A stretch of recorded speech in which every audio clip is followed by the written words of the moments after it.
Hello, everybody. It is 6:56 Eastern Standard Time right now. It is Tuesday, March 1st, 2022. I am Josh Neighbors of the Locked On Nationals podcast. Joining me tonight is Lindsay Crosby of the Locked On MLB Prospects podcast. You can find him at Locked On Farm on Twitter. We're going to be putting this podcast out through multiple channels, not just for the Nationals or the Farm. Today, we're going to be talking about the lack of a deal that we got between the Players Association and Major League Baseball, and really just answering a lot of the questions. I know a lot of you out there are diehard baseball fans, but at the same time, part of being a baseball fan is not understanding financial intricacies. You don't have to know that stuff. I don't know that stuff. Lindsay has got very good perspective because this a lot of this stuff affects young guys, prospects, young players in the league. So almost like, I'm not sure if folks out there listen to the Daily or our own Locked On Today, I will be the Peter Bukowski of this podcast, asking Lindsay questions so all of us can learn together about, okay, where are we? What are we trying to settle? What does that mean? What is already settled / could be changed? All of those things. So we're going to start at 6:57 right now Eastern time. Yeah, and funny story, Go ahead. I was actually on standby for Locked On Today last night for when the deal was finally done. And about 11 o'clock, we pulled the plug and said, just forget it. It's not going to happen. Well, they're not going to have a deal. We didn't get a piece of news till much later. Bob Nightingale, back in the game, which is one of the fun, actually like positive fun narratives, I think, of all this that we can enjoy. But we had Rob Manfred speak, I believe it was 5 Eastern time when he took the stage. And the big story there, and look, we can all parse out some other stuff that he said, was the first 2 series of the season are going to be canned. They're not going to happen. They will not be rescheduled. They'll not be remade. So at this point, that's where we are. It's going to be a 156 game season at this point in time. I'm not sure if any of those first series are 4 gamers. Also, he said that they're going to meet again on Thursday in New York City.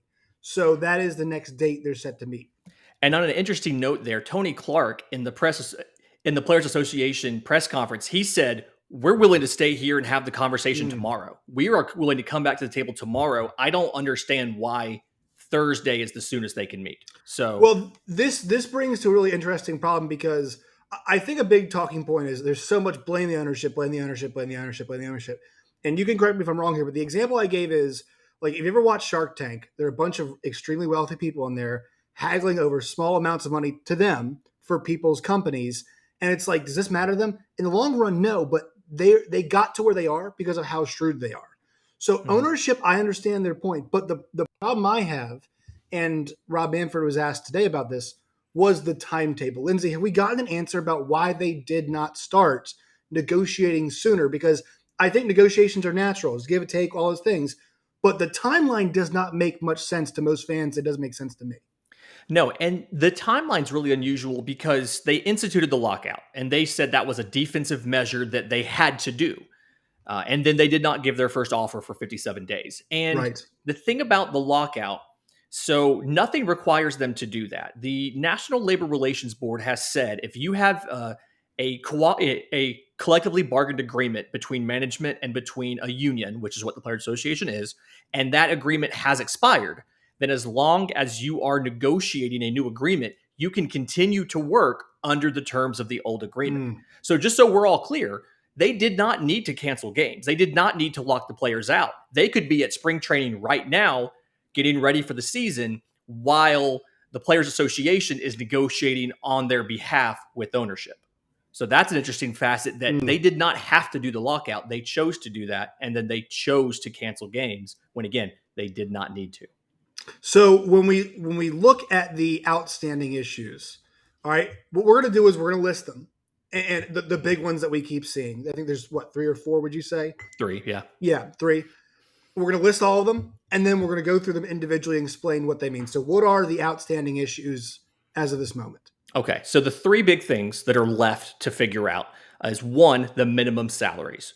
And this is players who have less than 3 years of service time in Major League Baseball. What are their minimum salaries?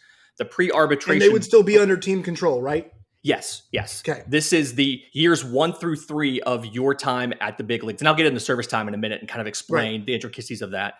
The pre-arbitration bonus pool. These are players who are in that 1 to 3 years of service time who have won awards or been finalists for awards like MVP, Rookie of the Year, Cy Young. There's a pool of bonus money that both sides have agreed to create, but have not agreed on the dollar amount.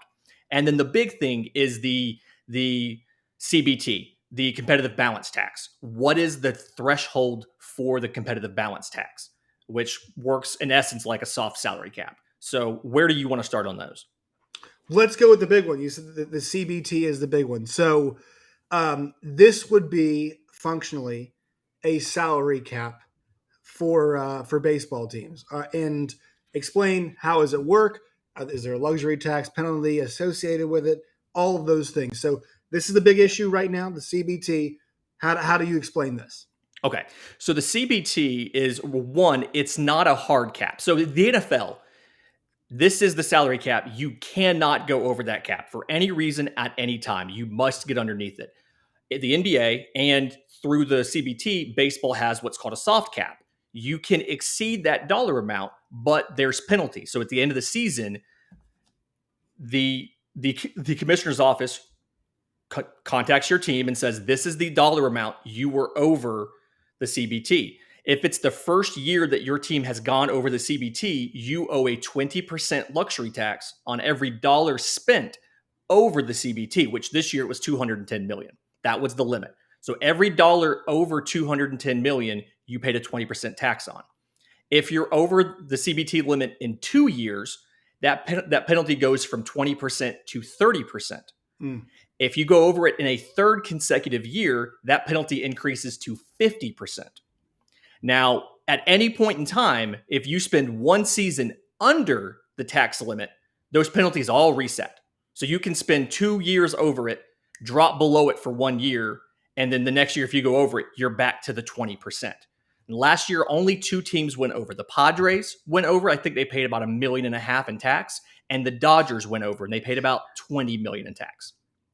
So, and this is why you hear teams all the time so concerned about getting under that tax. Now, is this connected to the salary floor? And I'm not sure if there's a different name for it in baseball, but explain how that one's going on, because I've seen a lot about how small market teams are concerned about the height of the salary floor.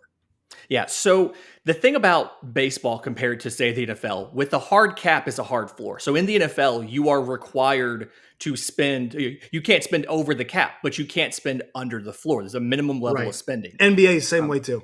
NBA is the same way.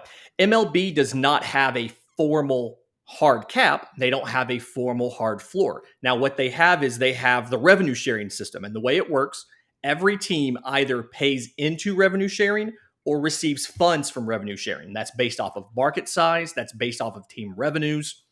But the way it works is you are required to use revenue sharing dollars for the improvement of your ball club.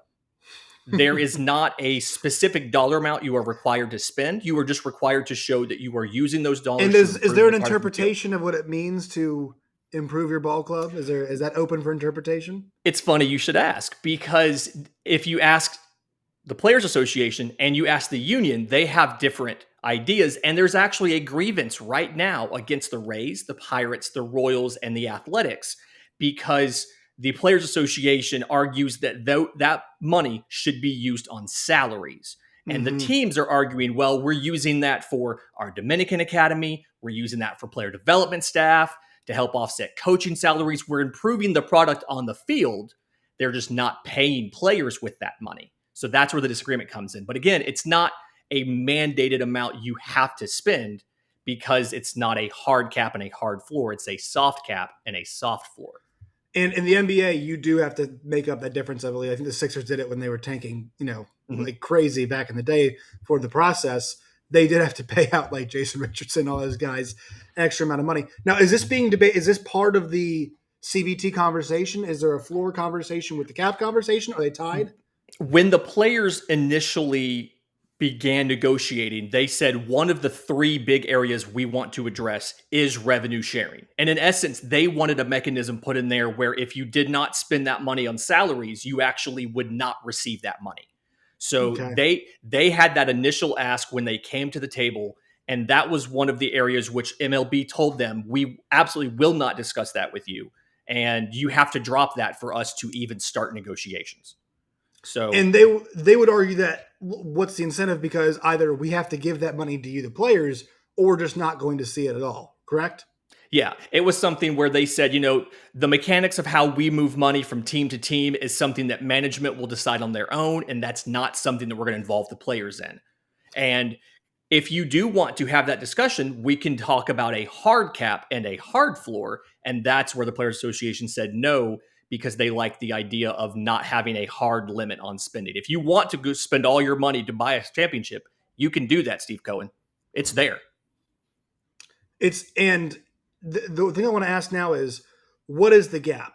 What is the players' gap? What is the gap to the owners?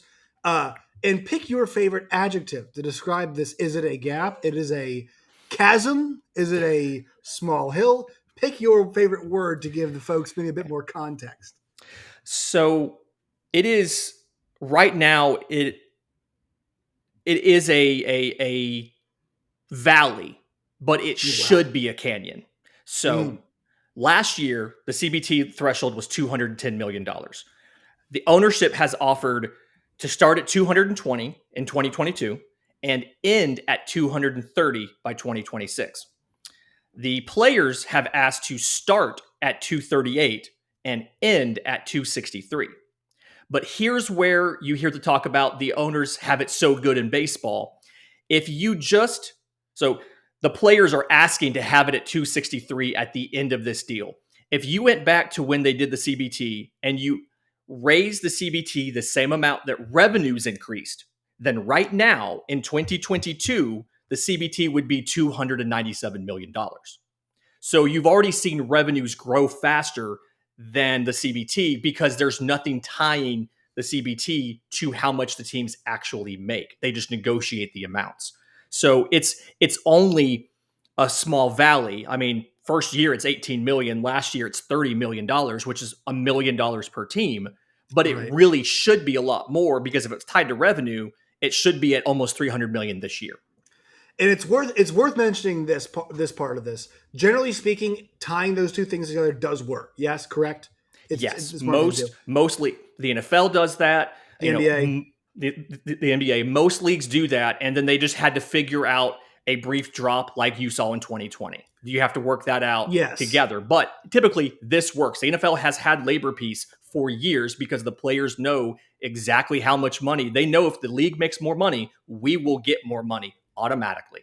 And the one, now there's some inefficiencies when it comes to this, but there were moments in 2016, I believe, Kevin Durant goes to Golden State. Everybody kind of says, well, is this really fair?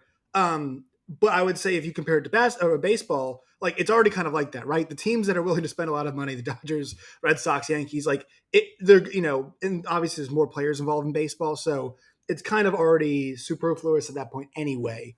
And you're not going to get a situation where it's in basketball, oh my God, Kevin Durant plus Steph Curry plus Klay Thompson plus Draymond Green. It's another great bat. And those teams, that doesn't always work out for them, just stacking riches on riches on riches.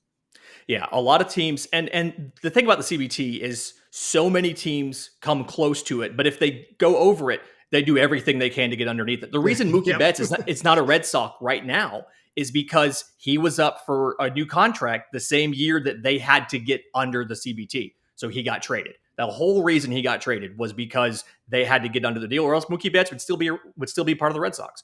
And so you have a situation now where there's no cap on individual player salaries, but there in essence is a cap on overall spending. And a bunch of teams will come up within $10 million of it, but they're not going to cross that threshold because they have to pay that extra money out. All right. So you said this is the CBT is the first big issue. What would you say is the second most pressing issue, or, the gap is big enough to make it the most pressing? Probably the pre-arbitration pool. Okay. So what this is, this is a new thing. This has been created out of nothing. But what this is players who are 0 to 3 years of service time, who are finalists or win an award. This is extra financial compensation for those players. The Players Association suggested it. MLB agreed to do it. And right now they're divided on how much. The owner's final offer was $30 million. So it comes out to $1 million per team to fund this pool. The players' last offer was $85 million, and the pool would increase by $5 million every year. Mm-hmm. So by the end of the deal, you're looking at a $100 million pool. Now, is that to match revenues increasing? Is that the idea of having that pool increase with dollar amounts? The idea for the players is we know revenues are going to increase. We don't know how much, so we're just going to peg this to a flat number. But we do want to ensure, since revenues are going to go up, that these players who win awards are getting more of that money. Yes. And the reason you have this pre-arbitration pool is because one of the other things the players wanted to get done in this negotiation that the owners shut down was they said, we don't want it to take 6 years to get to free agency and 3 years to get to arbitration. So they suggested everybody gets to arbitration in 2 years. And ownership said, no, we're not changing that. And so the proposal then became, let's change Super 2 eligibility from 22% to something else, 75. What is Super 2 eligibility? Okay.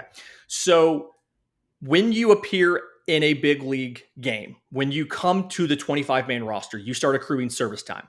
What this is this is how we measure at the end of the year, are you a rookie or not? How many years have you been in baseball? And it's not if you play for a day, you get a year of service time. There's a definition. It's 172 days. Now, the actual season, depending on when it starts from year to year, is around 185 to 190. So if you remember the whole situation with Chris Bryant, where Chris Bryant, they manipulated his service time. What happened was they kept Chris Bryant in the minor leagues so that when he came up, he finished the year just short of 172 days of service time. Right. He actually finished with 171. So at the end of the year, we look at your service time, and if it's 172 days, then we say you've got 1 year of service time. And at the end of the year, if you have 3 years of service time, you're now in arbitration. If you have 6 years, you're now a free agent. Well, because he finished the year with 171 days, he spent 7 seasons in the major leagues before he reached free agency, not 6. So what Super 2 is they said, okay, here's what we're going to do. Everybody who has between 2 and 3 years of service time, we're going to put them on a chart, and we're going to sort them by how much service time you have. In the top 22% of guys, they're called Super 2s. We're going to send them to arbitration in year 3. So you don't get to free agency earlier. You still spend 6 years before free agency, but you have 2 years of minimum salaries and 4 years of arbitration versus the standard 3 years of minimum salaries and 3 years of arbitration. And the idea there is he came up early enough in the year where he played for a majority of the season. He's going to get to go to arbitration like he had accumulated a full year of service time. Because you'd be surprised how many guys miss it by that much. Ronald Acuna, Chris Bryant. It brings up the problem, Lindsay, is that the whole point of that is not that as a product, you're suppressing what we think could be young, good talent, guys who put butts in seats, which is good for the owners, because you're trying to save money. No sport wins with that when you're trying to and I understand why they do it, but like think about how flawed of a system it is. And it goes back, and once again, I know I've been talking about basketball a lot, but thinking about young stars in basketball, like these guys are on their third or fourth contract by the time that they're, up into their 28, right? 29. Mm-hmm. In baseball, like that's when you're seeing guys get the big ones. They're exceptions, but guys aren't becoming free agents till much later. And that's what the Players Union is trying to do. They're trying to shorten that gap up. And this is one of those where from the owner's perspective, it's very counterintuitive, right? This guy could be a star for you, but we don't want to see how much of a star, how quickly, right? Exactly. And I mean, oftentimes they're very qualified. Chris Bryant was Rookie of the Year. Yeah. But yet he didn't get a full year of service. Yeah. I mean, he was good enough to be Rookie of the Year, but he wasn't good enough to start opening day with you. Right. He had to spend 3 years at AAA or three weeks at AAA. But this all kind of and the whole idea behind how long it takes to get to free agency and finally getting that big payday, that kind of ties into the third topic, which is minimum salaries. So the difference right now, this is the smallest difference of all of them. The difference between the league and the players is about $50,000. The players have gotten it to $725,000, and they want that to increase $20,000 every year. The owners have offered $675,000, increasing by $10,000 every year. So this together would equal about $1.5 million in extra money a team would have to spend if they took the players' suggestion. But what connects all of this here? So the reason that that the Players Association has said we want to get guys to free agency earlier and get them to arbitration earlier is the average salary over the span of the last CBA went down 6%, 6.4%, despite revenues going up 30%. Right.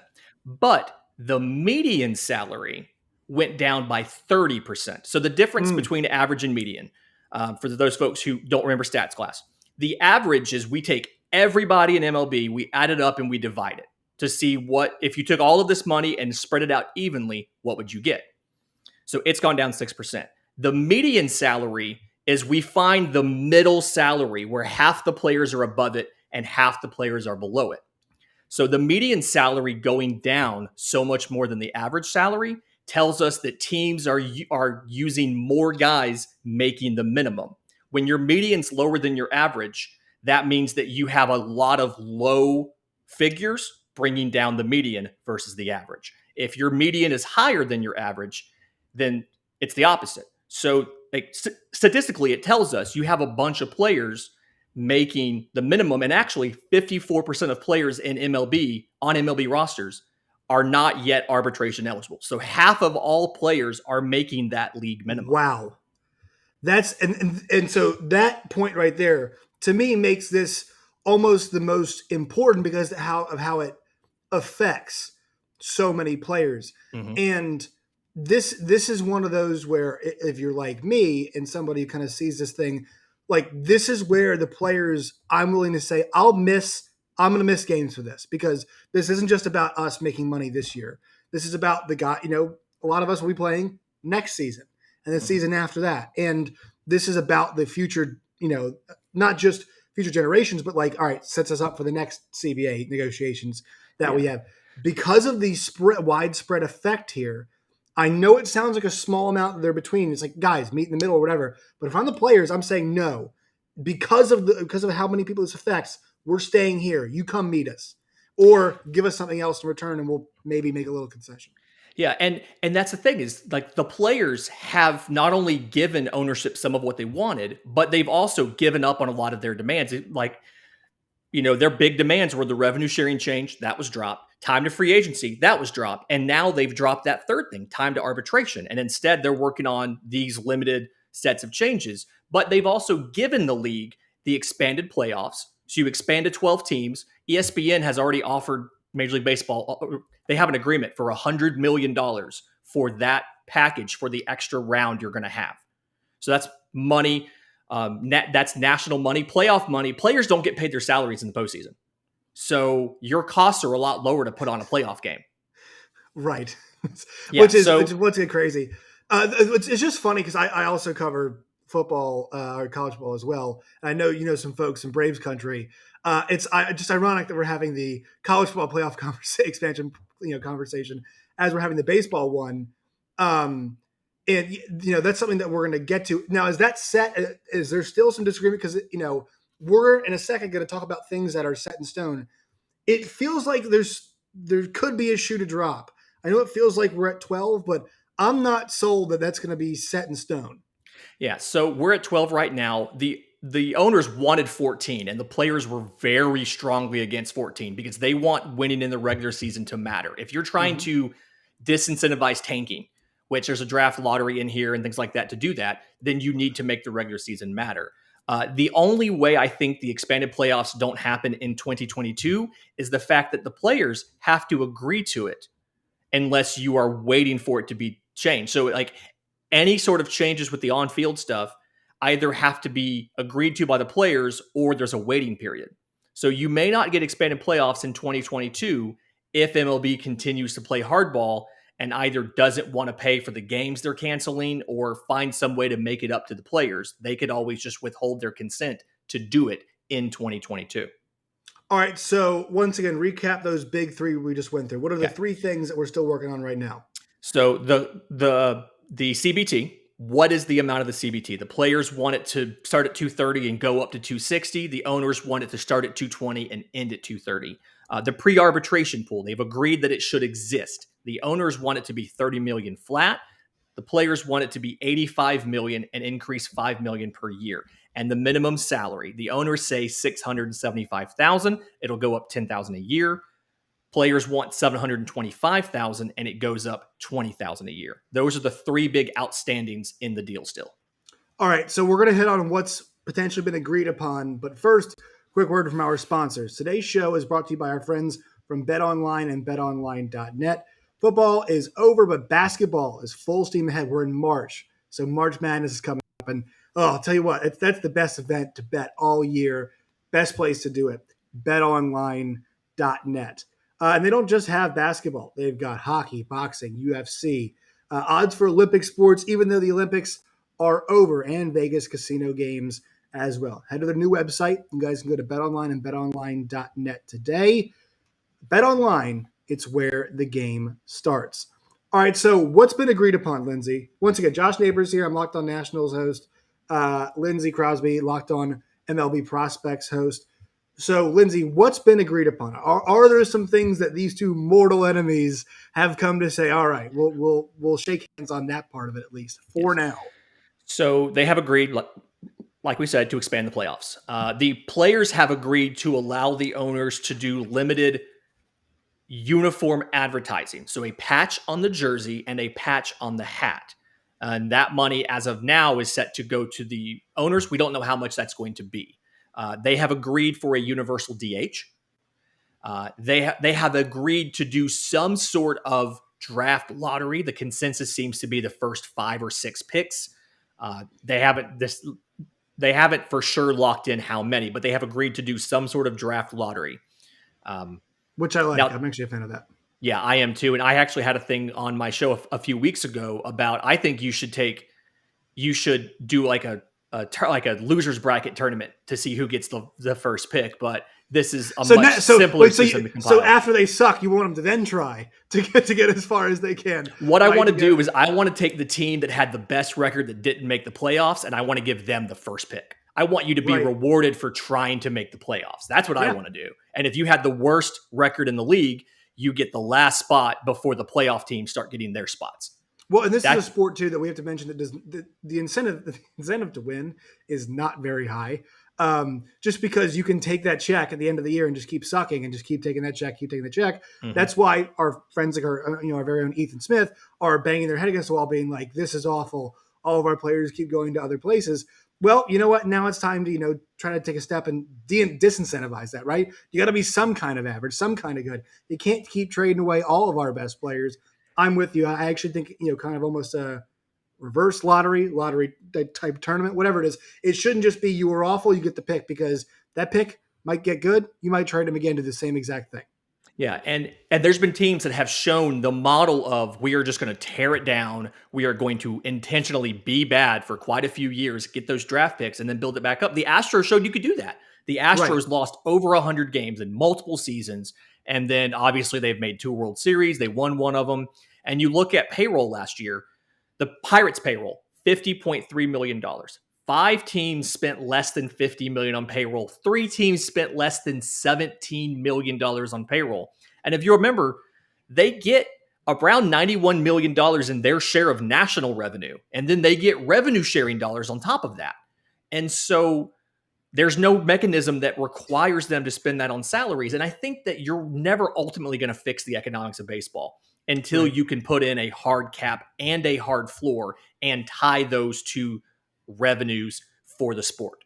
And because of the dynamic between the large market teams and the small market teams, I don't think that MLB is ever going to agree to that unless they're forced to.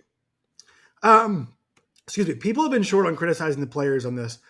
Were they not diligent enough in not getting a cut of that ad money on the jersey and the shirt? That to me is something I would say, all right, let's do it. But how about an 80-20 split? That's pretty fair to me.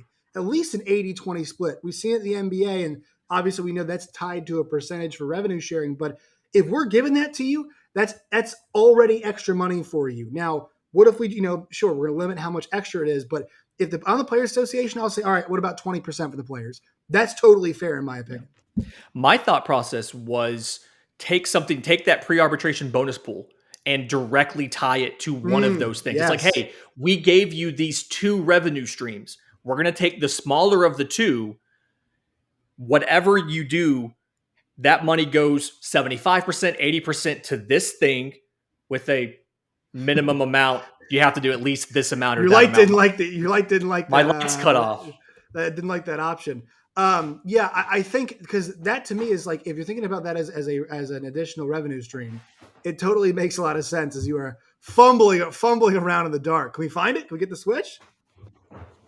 Just go ahead and take care of it. Yeah, so because you saw us in the NBA happen, right? We just saw it in the NBA. It's been happening the last 5 years. There were some concerns about that they're happening, but like nobody really cares about international. Nobody complains international soccer that Chelsea or Bayern Munich or Barcelona have it on there. And I actually think the future of many sports is like, I think the NBA is going to go to the soccer model here pretty soon. I think instead of Cleveland on the front, you're going to end up with Toyo tires or Goodyear, and then put the Cavs thing right there. And you know what? Does that really hurt the quality of the game? No, it doesn't really hurt that much. People still buy Neymar jerseys. They still buy Messi jerseys. They still buy jerseys for Christian Pulisic. And what does it say across the front? Sponsor name and patch.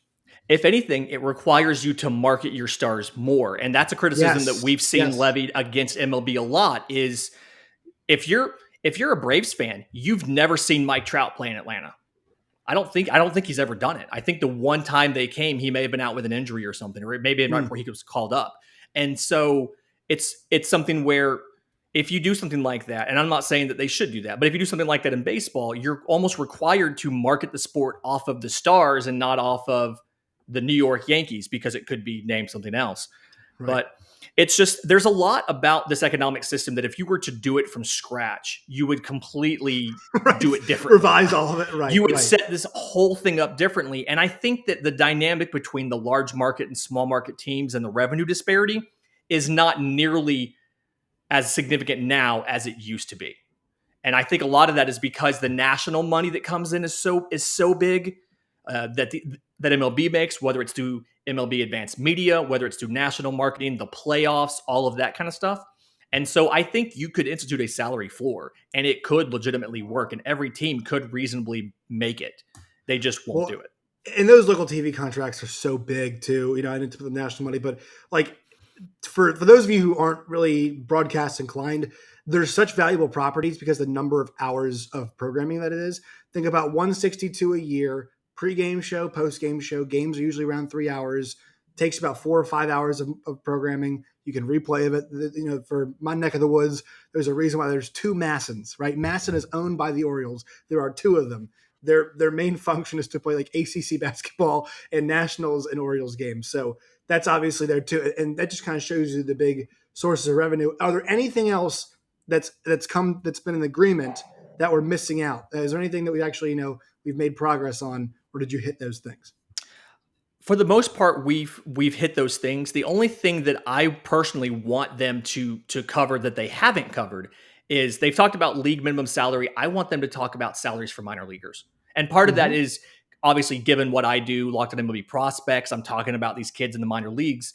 But while you talk about should the players in Major League Baseball make $675 a year or $725 a year, you have minor league players that are not making the equivalent of $7.25 an hour. They will make below poverty wages for a minor league baseball season. And so it's not like they're waiters. They're not getting tips. You know what I mean? Exactly. And so that's the thing. The justification would be that they're paying for their room and board and food. But let's be honest, at the end of it, I think they'd rather get a better salary as opposed to, you housing and feeding them.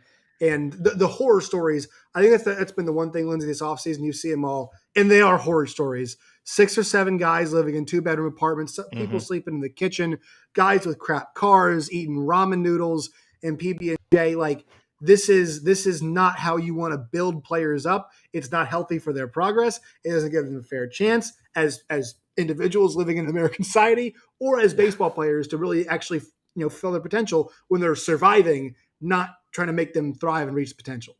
Yeah, and starting in 2022, organizations are required to provide housing for their minor leaguers, which is and awesome.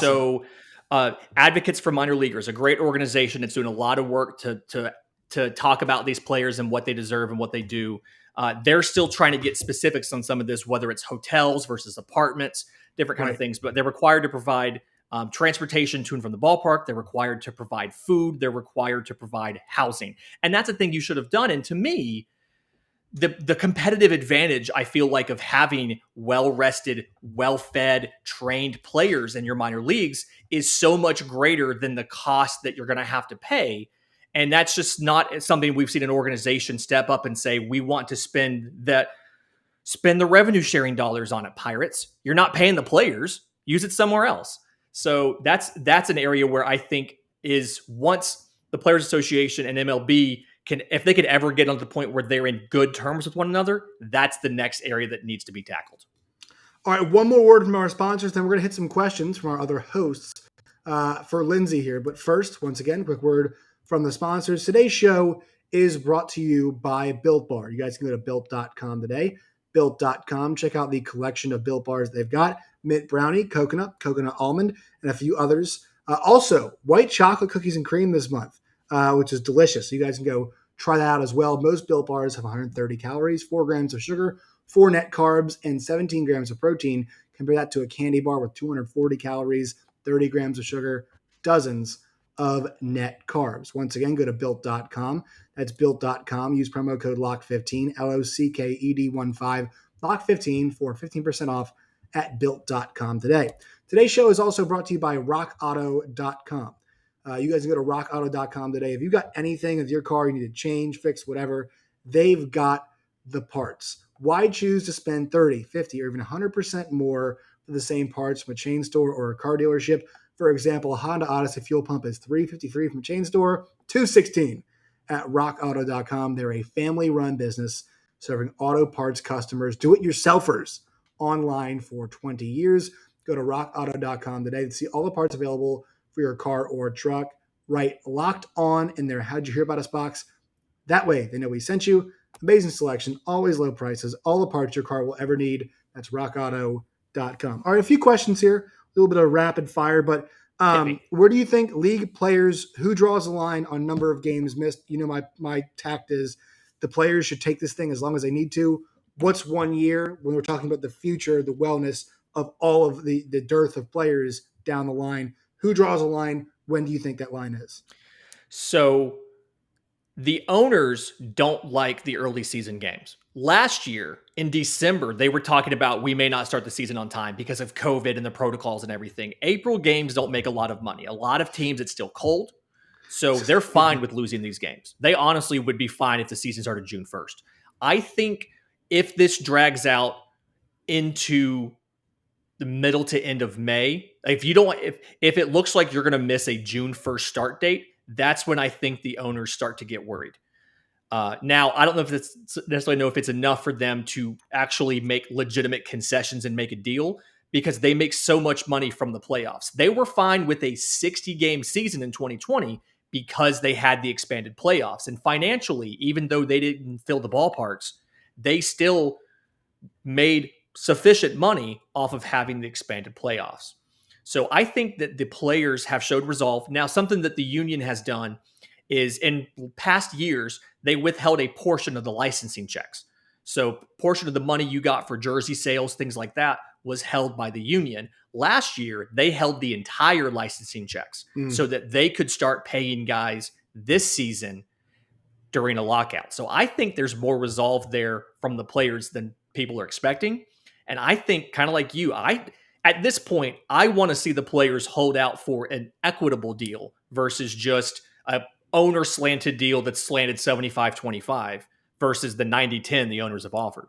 Well, it'll just end up actually, in some ways, that would put them on the hook for the next negotiation. If you don't put your collective in a good spot, it's on the next group of people to actually do that, and that could hinder another season down the line. So I agree. I'm willing to see games go by, and also too, I just want to mention this again, like the whole idea that the owners have to do it and meet it and make it happen. Like I think through this conversation we realize, yes, there are some places where they have to do these things and make it happen. But there are some where, they are business people and their job is to maximize revenues. So I Mhm. understand where they're coming from. This is not all the owners being, these, evil men sitting behind desks doing these things.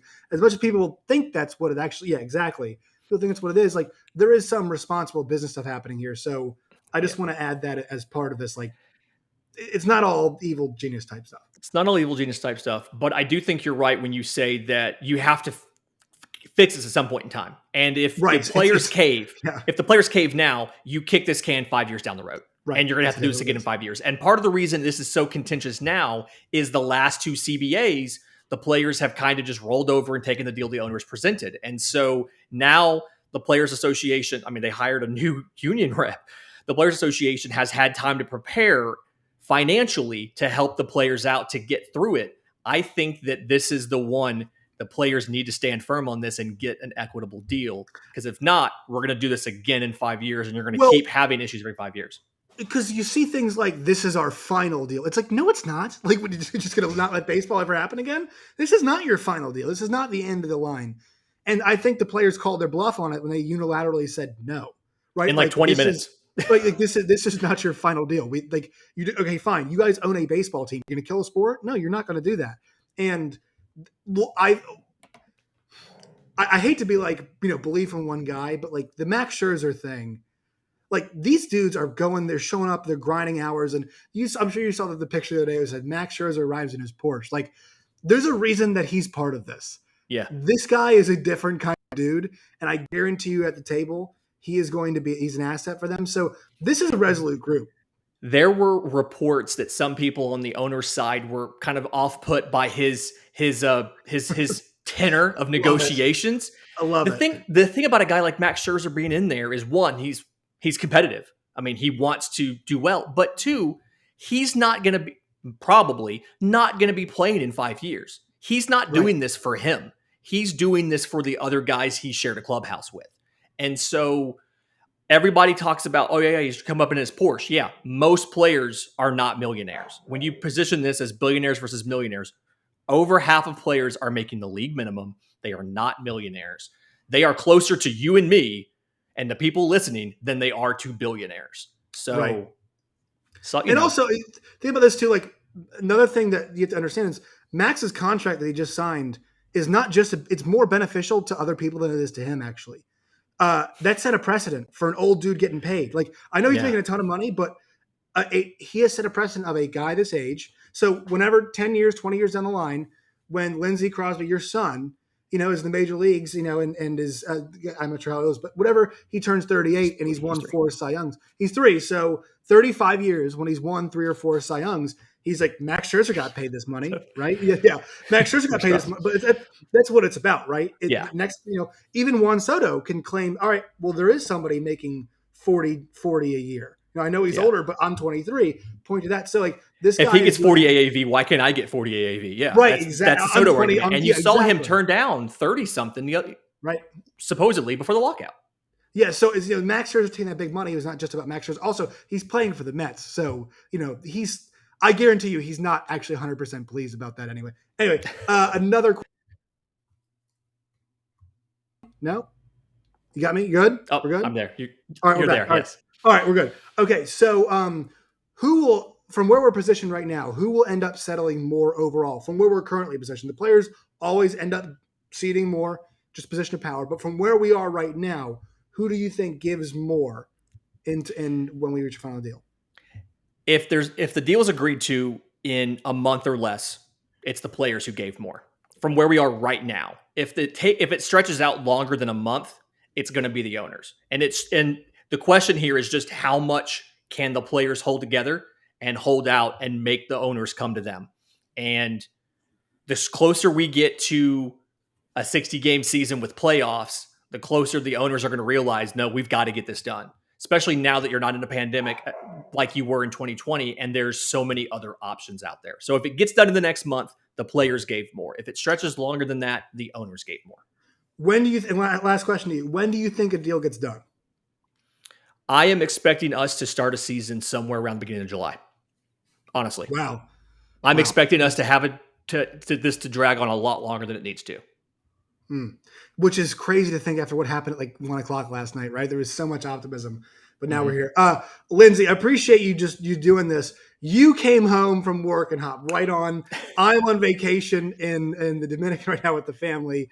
That's why had a little Presidente, to celebrate the awful occasion of not getting a deal done. But it was a pleasure. Thanks for answering all of the questions. Where can people find you and your work and all of its variety? So I'm on Twitter at Crosby Baseball. My show is on Twitter at Locked On Farm, and you can find Locked On MLB Prospects wherever you get your podcasts and on YouTube. Please do us a favor, like and subscribe.